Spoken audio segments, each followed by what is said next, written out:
Shalom, salam sejahtera kami sampaikan kepada saudara-saudari yang dikasihi Tuhan Yesus Kristus.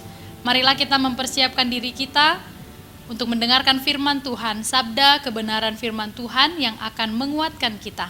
Dimanapun Bapak, Ibu, dan saudara-saudari saat ini berada, kiranya tetap bersuka cita untuk menerima firman Tuhan. Marilah kita mempersiapkan hati kita bersatu dalam doa. Kasih karunia dan damai sejahtera dari Allah Bapa Tuhan kita dan dari anaknya Tuhan Yesus Kristus menyertai kamu sekalian. Amin. Bapak, Ibu, saudara-saudari yang dikasihi Tuhan Yesus Kristus, firman Tuhan yang menyapa kita pada saat ini tertulis di dalam 2 Korintus pasal 4 ayat 16. Demikianlah firman Tuhan. Sebab itu kami tidak tawar hati, tetapi meskipun manusia lahiriah kami semakin merosot, namun manusia batiniah kami dibaharui dari sehari ke sehari. Demikianlah firman Tuhan. Renungan kita pada hari ini berjudul Jangan Tawar Hati. Bapak, Ibu, dan saudara-saudari yang dikasihi Tuhan Yesus Kristus, setiap orang harus membangun semangatnya setiap dia membuka mata menerima hari yang baru.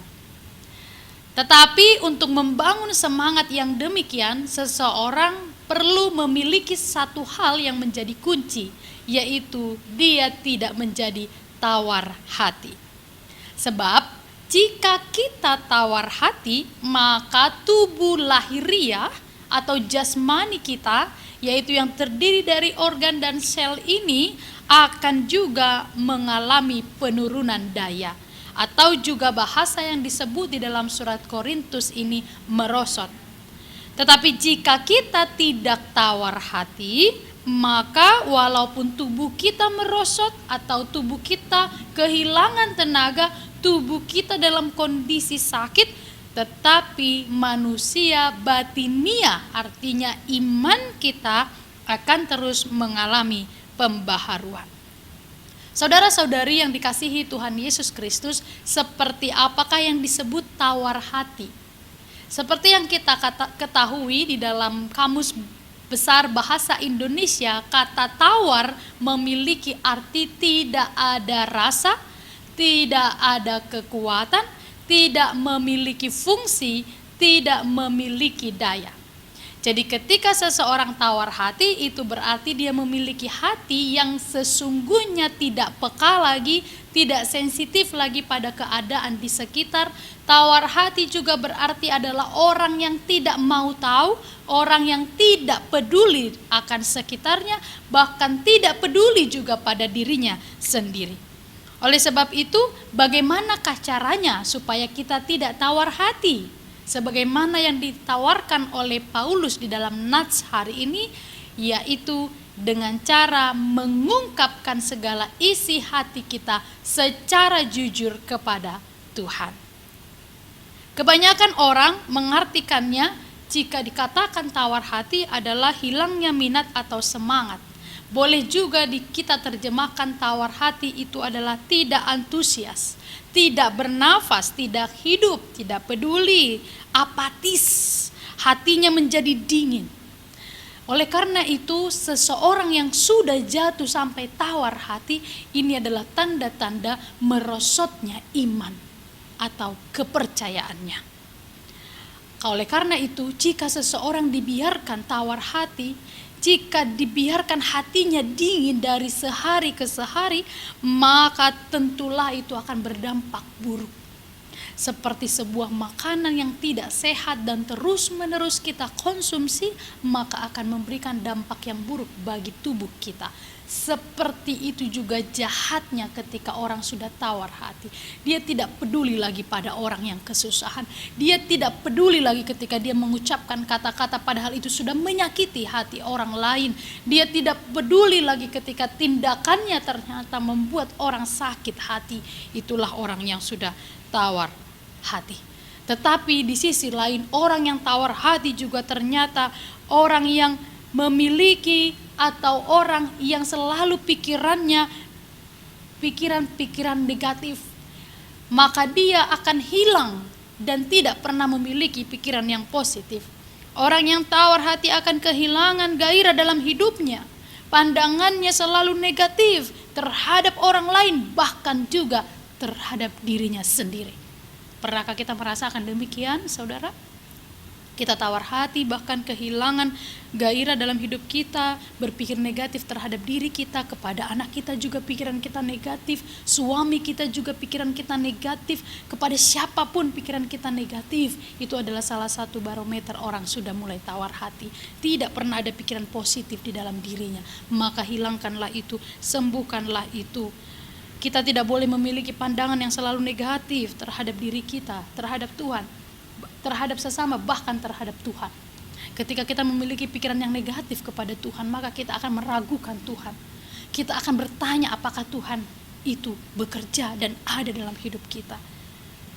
Orang yang tawar hati cenderung menarik diri dan tidak peduli dengan lingkungannya. Tidak peduli apa kegiatan di gereja. Ya biarlah mereka yang berkegiatan, saya tidak peduli. Tidak peduli dengan kegiatan kategorialnya. Lansia, ama, ina, naposo, remaja, atau sekolah minggu. Tidak peduli. Itulah salah satu ciri orang yang mulai tawar hati. Oleh sebab itu Paulus mengingatkan kita, boleh tubuh kita mengalami penurunan kekuatan. Mungkin banyak jemaat yang sekarang terbaring lemah. Batiniahnya tetap menyala, walaupun lahiriahnya merosot. Oleh karena itu saudara-saudari yang dikasihi Tuhan Yesus Kristus, yang sering kali membuat orang tawar hati adalah penderitaan, kesusahan, pergumulan, kesukaran. Tapi jangan pernah biarkan itu semua membuat kita menjadi tawar hati. Apa yang kita alami saat ini mungkin saja dapat menjadi alasan untuk tawar hati. Apa yang saudara-saudari alami saat ini mungkin menjadi alasan saudara menjadi tawar hati.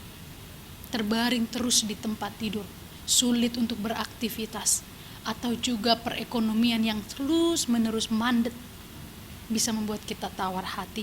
Namun lihatlah lebih dalam bahwa Tuhan menopang kita. Lihatlah lebih dalam bahwa kuasa Tuhan mampu mengatasinya. Kekuatan Tuhan itu hadir dalam hidup kita, dan itulah yang disebut dengan iman. Ingatlah perkataan-perkataan Paulus yang mengatakan pencobaan yang kita alami ialah pencobaan yang biasa, saudara. Walaupun saudara menganggapnya begitu berat, tetapi Paulus mengatakan yang biasa. Karena apa? Karena tidak pernah Tuhan memberikan pencobaan melebihi kekuatan manusia. Sebab Allah setia, karena itu Ia tidak akan membiarkan kamu dicobai melampaui kekuatanmu. Pada waktu kamu dicobai, Ia akan memberikan jalan keluar.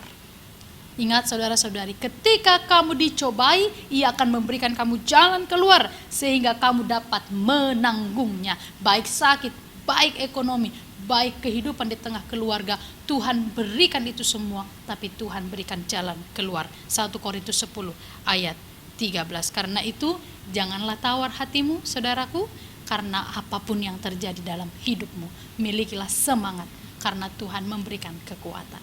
Amin. Marilah kita berdoa.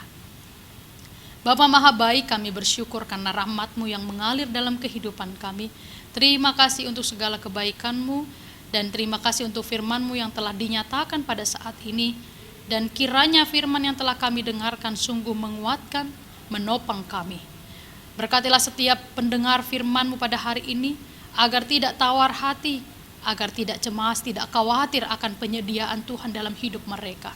Yang sakit akan Tuhan sembuhkan, yang lemah akan Tuhan kuatkan, yang sedang berduka akan Tuhan hibur. Ke dalam tangan-Mu kami serahkan hidup kami ya Tuhan, biarlah setiap jemaat-Mu berpengharapan hanya kepada Tuhan. Terpujilah nama-Mu, kami mohon Engkau hadir memberkati kami pada hari ini dan seterusnya. Di dalam Kristus Yesus Juru Selamat kami. Amin. Anugerah dari Tuhan kita Yesus Kristus, kasih setia dari Allah Bapa, dan persekutuan dengan Roh Kudus menyertai kamu sekalian. Amin. Kami mengucapkan selamat beraktivitas untuk Bapak Ibu dan saudara-saudari yang diberkati Tuhan Yesus. Tetap memiliki semangat, tidak tawar hati, dan Tuhan Yesus memberkati. Shalom.